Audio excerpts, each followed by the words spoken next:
Tag TV brings you daily news bulletin from India. Breaking news and views from India.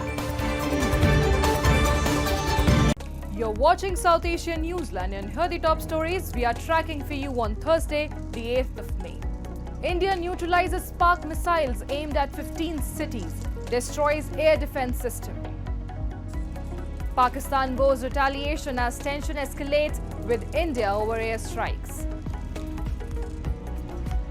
And Nepal lawmakers press for clear stand on terrorism.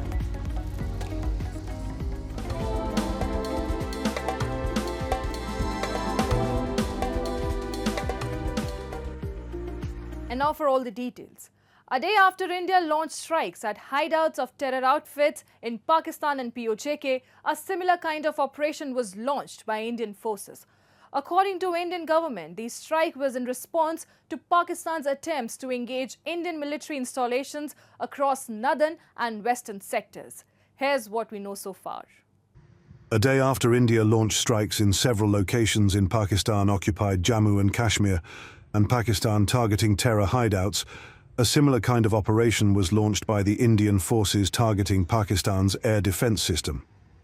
In a statement, New Delhi said, while Indian strikes were focused, measured and non-escalatory, not targeting the military installations, Pakistan had tried to engage a number of Indian military targets across northern and western India. The attacks were neutralized by India's integrated counter-UAS grid and air defense systems, India's Defence Ministry said. In response, India said it targeted air defence radars and systems at a number of locations in Pakistan, with sources indicating use of Israeli-made Harpy drones in the operation. New Delhi further said Indian response has been in the same domain with same intensity as Pakistan, adding in a major win. An air defence system at Lahore was also neutralised. Notably, government sources had earlier said India's Defence Minister Rajnath Singh, during the all-party meeting today, had indicated India's Operation Sindoor was still in progress. A number of military targets in northern and western India using drones and missiles. These places included Avantipura, Srinagar, Jammu, Pathankot, Amritsar, Kapurthala, Nal, Jalandhar, Ludhiana, Adampur, Bhatinda, Chandigarh, Falodi, Uttarlai and Bhuj. These were neutralized by the integrated counter unmanned aerial system and other air defense systems. The debris of these attacks is now being recovered from a number of locations that prove the Pakistani attacks. Along with targeting of military installations, Pakistan, in an act of escalation, has also resorted to artillery shelling in India's Jammu and Kashmir, targeting civilian population across the line of control and international border. According to initial reports, around 13 fatalities were reported from the border town of Poonch, as more than 24 civilians were injured across Poonch and other bordering towns due to shelling by Pakistani forces. The Indian Army said in a statement that Pakistani action is being responded appropriately in a calibrated manner. Anticipating further escalation from Pakistan in the northern sector, India has shut operations across 21 airports across Jammu and Kashmir, Ladakh, Punjab, Himachal Pradesh, Rajasthan and Gujarat, along with school holidays in some border districts.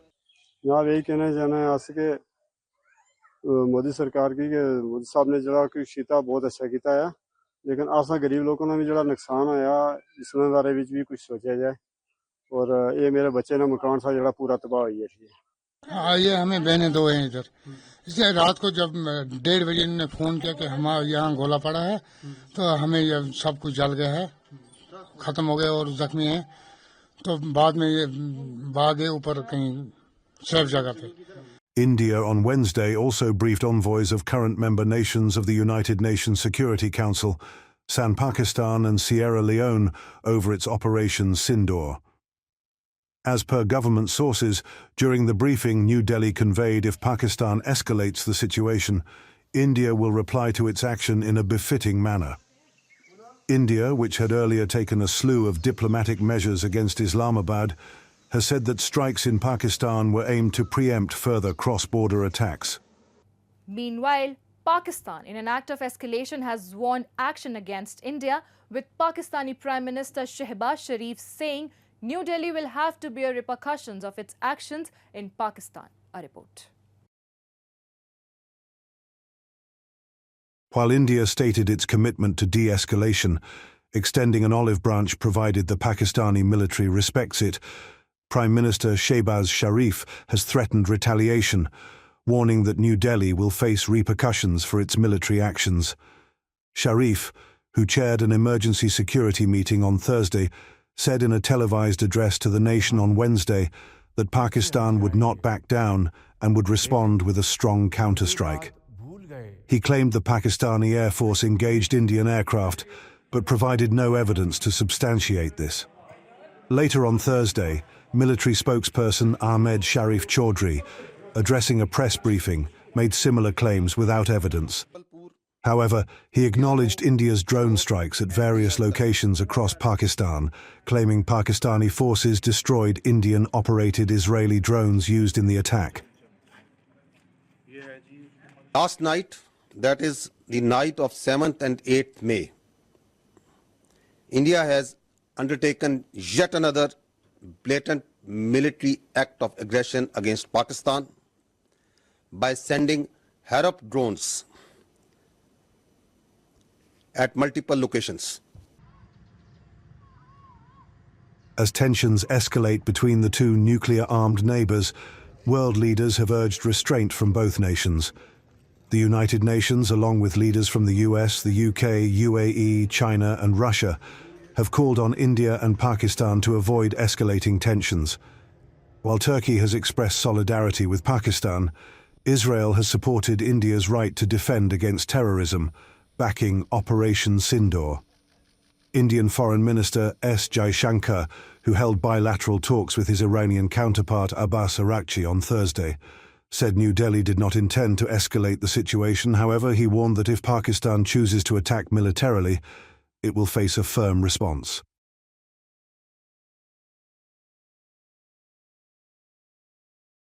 This attack compelled us to respond on 7th May by striking at cross-border terrorist infrastructure. Our response was targeted and measured.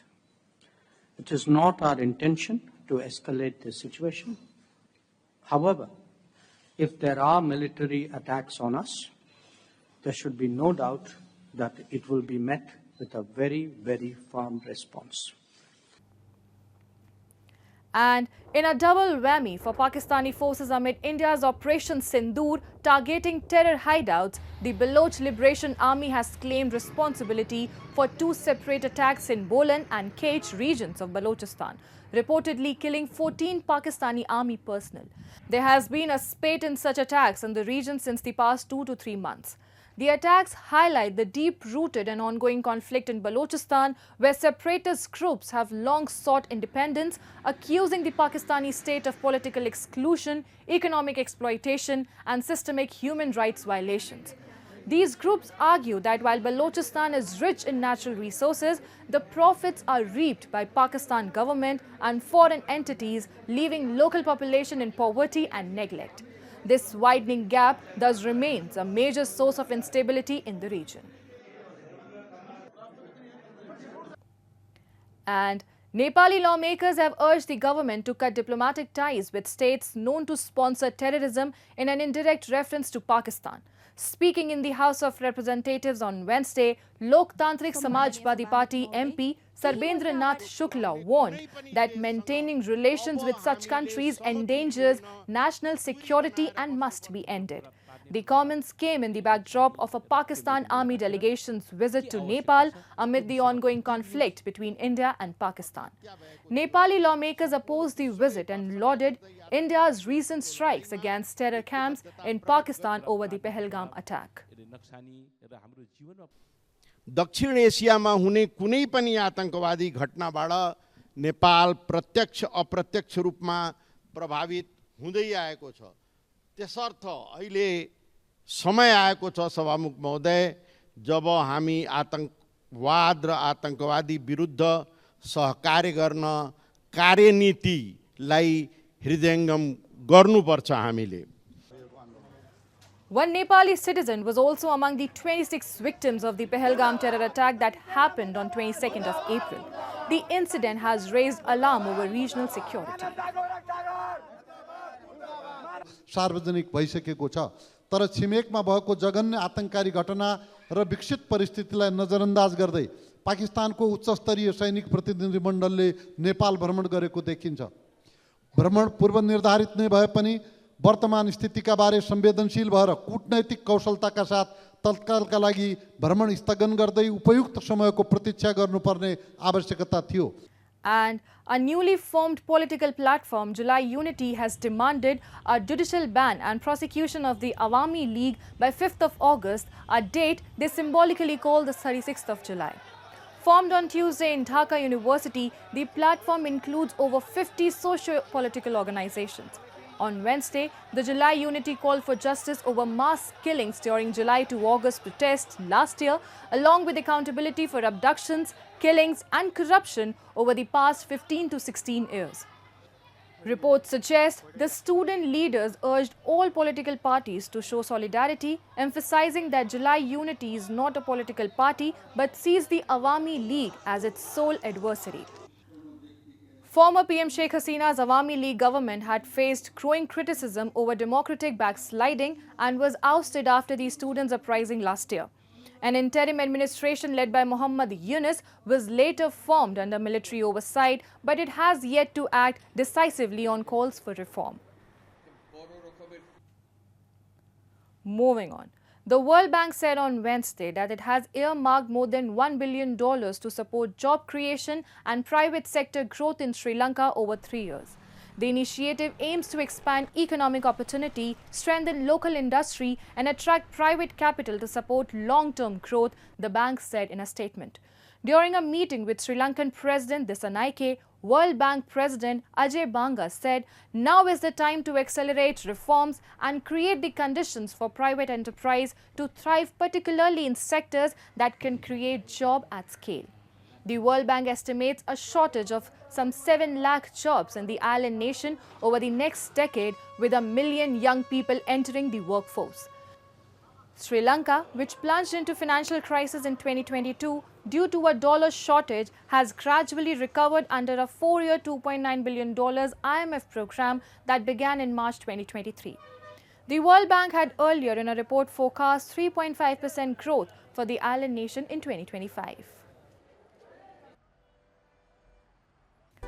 That's all in tonight's edition. We will see you same time tomorrow. Till then, good night.